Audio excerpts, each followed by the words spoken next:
Akufo-Addo there. Speaking of the money, of the economy and how it is working, I will be telling you about how the cedi has been performing since January up until July. It appears that it's performing better today than it was yesterday. But let me tell you about the International Federation of Agric Journalists, IFAJ. They're calling for an increased attention on agric reporting as a sure way to accelerate development in the world. The association is convinced that journalism is a tool that can be used to help solve challenges facing agriculture, including climate change. Now, members of the IFAJ, including Joy News' Joseph Opoku Gakpo, are gathering in the Netherlands for an annual congress.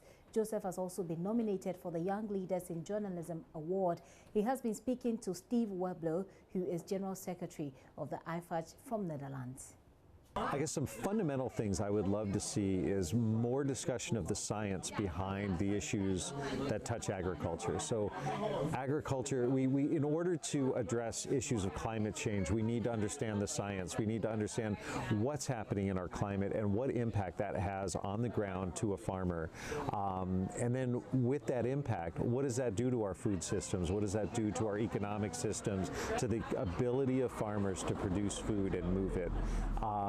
I think we need to take the same look at science and look at agricultural technologies, to not fear technology, but to understand it. Agricultural journalists are bringing messages back from the farm, from the rural community, saying these are the impacts of this science, these are the impacts of climate, these are the impacts of the economics, of the policies that governments create, and those messages need to come back up to the capital cities, to the institutions that we deal with, and journalists are right in the middle of all that, bringing information in both those directions. My last question would be, so we have this fantastic program running, the Young Leaders in Agric Journalism Awards.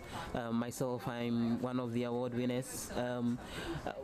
What do you hope to see, even as you bring all the experiential, experiences that journalists get to get through initiatives like this? Absolutely, yeah. What difference do you want to see in the end? So what the Young Leaders Award, so it's the IFAJ All Tech Young Leaders Award. It's a really prestigious, it is a global award. It's given to 10 journalists from around the world who've really distinguished themselves as excellent journalists, as real young, up-and-coming starters, people that we expect to see really active in the agricultural journalism world globally. And this program gives us a chance not only to recognize you and the other 9 excellent journalists that have won the award, but also bring you together to share information, to share perspective. You're bringing information from Ghana. You've got colleagues in the room from South Africa, from Australia, from the United States, from Austria,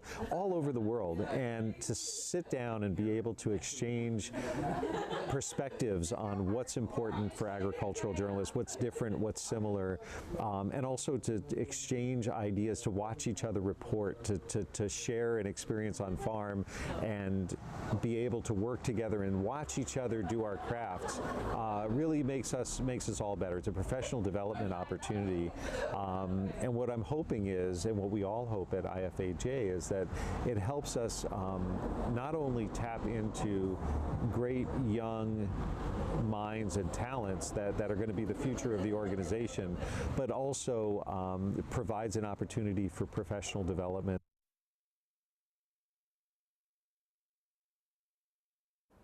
All right, so now I was telling you